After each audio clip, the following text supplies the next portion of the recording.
Трагично заврши животот на градежен работник од Битола кој загина по патот Скеле. Работел на Битолскиот градски стадион кој е во изградба. 58 годишниот работник од селото Црно Буки паднал од скелето вчера околу пладне. Како што рекоа од брзата помош, човекот најпрво се здобил со тешки повреди и крварење на главата и белите дробови. Работникот од Битолската болница бил транспортиран во скопските клиники каде и починал. Причините за падот на работникот допрва ќе се утврдуваат. Дека најкритично е во градежниот сектор потврдуваат и од синдикатот. Од таму Залфа вела дека крајно време било градежните работници да се придржуваат кон законот. Голем дел од фирмите, вели Пешевски, не знаа дека постои закон за заштита при работа, иако тој е донесен уште во 2007, но за жал малку од газдите ги знаат правилата.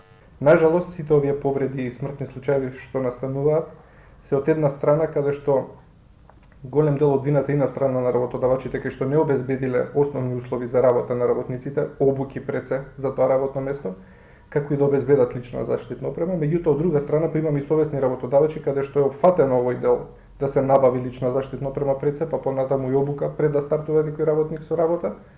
Меѓутоа, голем удел во повредите и смртните случаи, нажалост, имаат и, можем да кажам слободно, прековремените сати, односно измореност и истоштеноста на самите работници. И додека зачестуваат несреќите на граделиштата, работниците во земјава не веруваат во синдикатите дека може да ги заштитат. Според Хелсиншкиот комитет, најголеми проблеми биле праксата, лошото или несоодветно колективно договарање, како и отсуство на социјалниот диалог. Не заостануваат и неинформираноста на работниците и неефикасноста на институциите. Постои прилично мало познавање, прилично мало информираност на работниците околу нивните права од една страна, од друга страна за заштитните, исто така и за заштитните механизми кои што им стојат на располагање во случај на повреда на нивните работнички права. Според Василев потребен е и нов закон за синдикати. Во меѓувреме повредата на правата на работникот, велат оттаму, треба да го чини газдата повеќе од колку да го заштити.